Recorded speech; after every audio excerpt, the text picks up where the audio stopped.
Hello, everyone, and welcome back to B Word.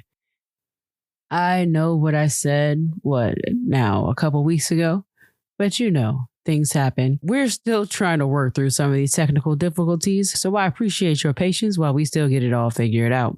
But since we're not going to let those technical difficulties just completely stop us, we're going to keep on chugging away here with this week's episode of the B Word. And as you know how we do on this show, y'all, it's the last week of the month or last Monday of the month. And that means it's B's book club time. See, I know you're all celebrating like, oh my God, what did you read? Did you make it through the books? Well, we about to find out. So before I go ahead and jump into it, y'all know how we do. Let go.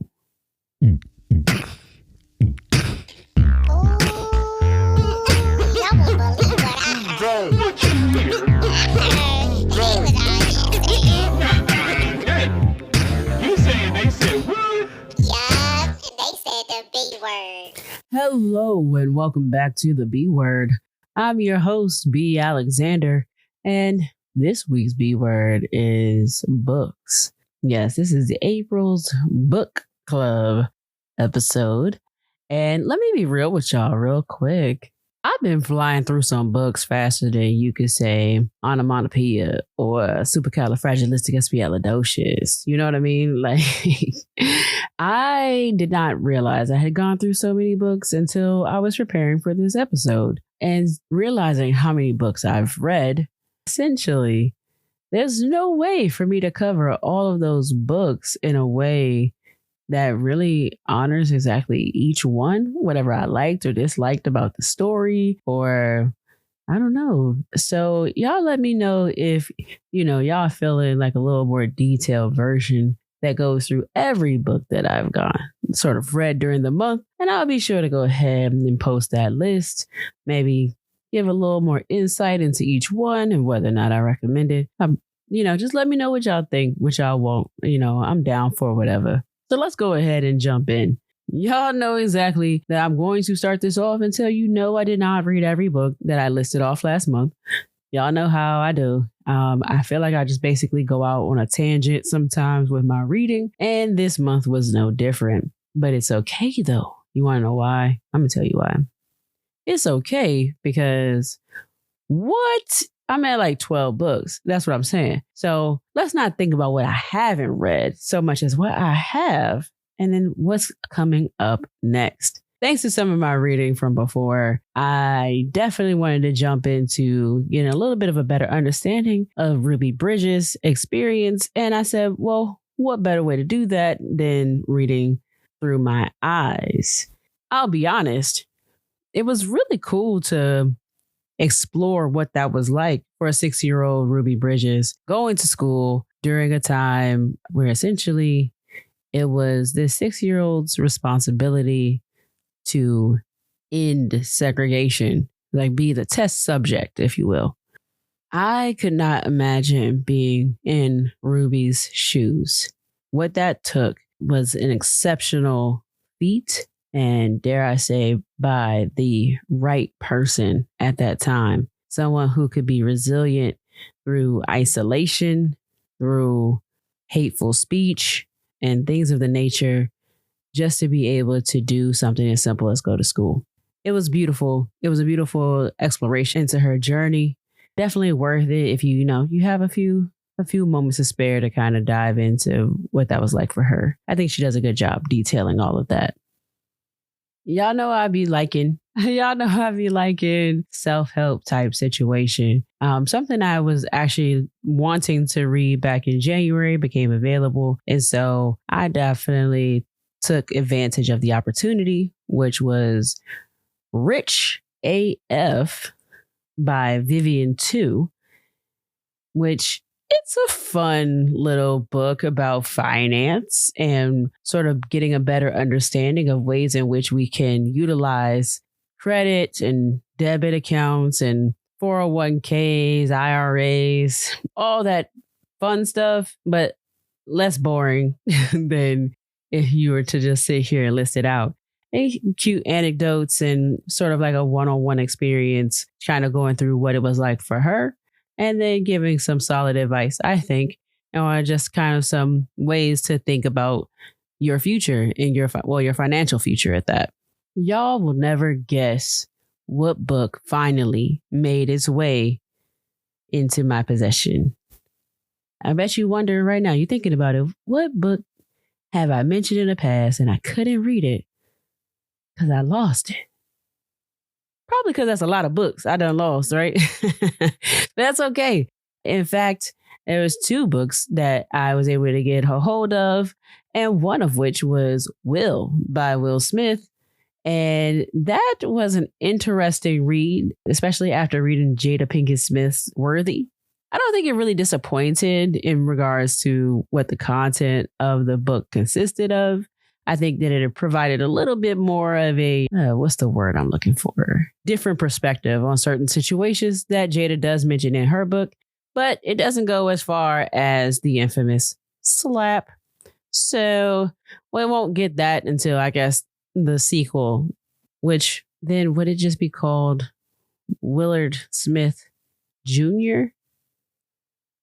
Like, I think that'd be kind of an interesting title for a sequel for Will Smith's book, to really get to know Willard Smith and not just Will Smith, the actor / rapper. What else he do? You know what? It's not about all those things. Like, you just want to get to kind of get to know who each individual person is and what certain things meant. It was very interesting to hear about what sort of drove him in his career. Special read. Y'all let me know how you feel about that whole situation with how Jada met Will Smith's grandmother. And you let me know if it's funny or not. I feel like there's a great debate going on as to whether or not it was funny. And I'm not going to let you know what I think. You can probably guess what I think, but you tell me what you think about that. The other book that finally made its way, believe it or not, was Green Lights by Matthew McConaughey. I told you. Real random, right? I don't know what drove me to want to read the book initially, but what I do know is that it provides a really interesting take on what life brings to one person. Green Lights showcases the times in which Matthew McConaughey was given or experienced green lights, the opportunities to keep moving in a particular path. And although sometimes experiencing yellow lights, it didn't mean that he was on the wrong path, but more so that he just needed to figure out another way to achieve what he was trying to achieve or go where he was trying to go. So I say all this to say, your man is wild, man. He's sort of very off grid in comparison to what seems like some of the other autobiographies I've read. He's very exploration focused, but then also guided by even his own dreams. So I don't know. I mean, if you want to hear about this man making it all the way down to South America and wrestling with his own demons, I definitely recommend it. That was also something that seemed like it was a trend between Jada, Will, and Matthew McConaughey, was sort of this search to really help them understand more about themselves. And I think that each person generally takes an adventure of some sort. And it seems to me like some folks got to take those adventures outside the country while others did it inside the country. No matter how you do your journey, it's yours. Accept it, love it, appreciate it, and work through whatever you need to work through, however you need to work through it. I'm not saying everybody needs the ayahuasca or whatever, but I'm just saying we can all just learn how to be better. Just a thought. Next up was actually a series, which I'm mad because I finished them real quick. It was these 2 books. One is called Fourth Wing and the other is called Iron Flame.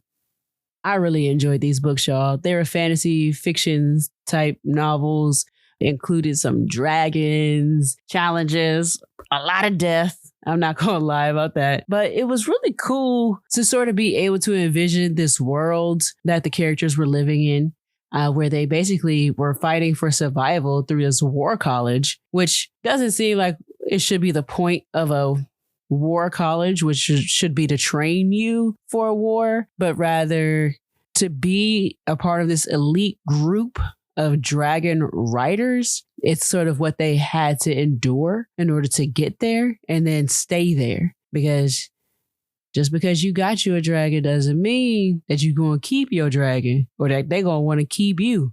So I was like, that's wild.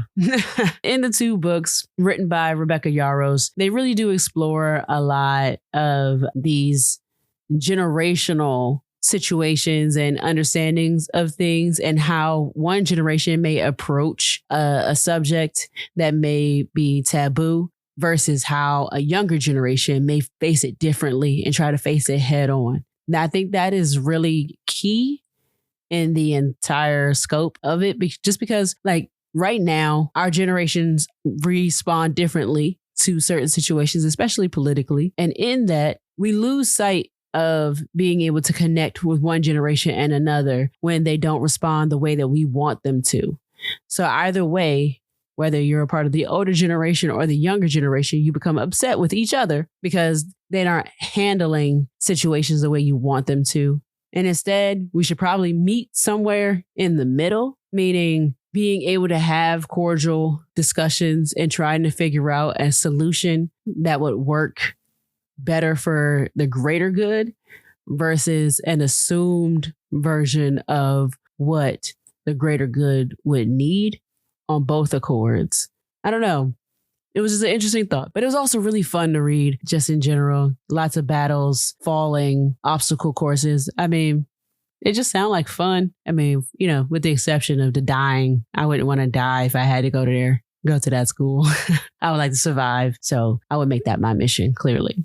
See, y'all see what I mean? I've only gone through like 6 of the books that I've read as of right now. Let's be clear. No, I didn't finish all of the books that were on the list last month. Like The Courage to Be Disliked, The Creative Act, and what was that third one? Oh yeah, Hidden Potential. Yeah, I missed out on those 3, but it's okay.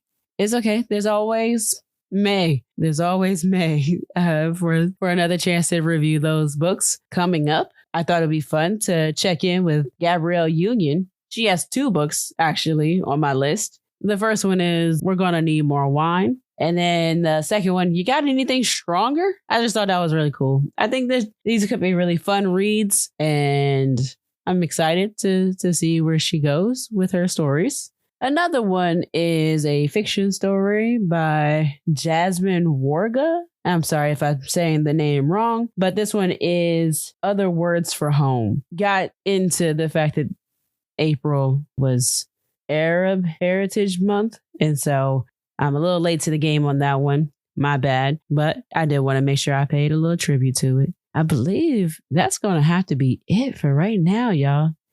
And until next time, please, you know what? Until next time, read a book, okay? Maybe read one of the books I've read. I welcome you to discuss it with me. You can connect with me on socials at IM_B Alexander or on my website at www.imbalexander.com. As always, please be kind to yourself. Keep reading. And I can't wait to see y'all later. I got a couple surprises for you. Until next time. Peace. Yup, and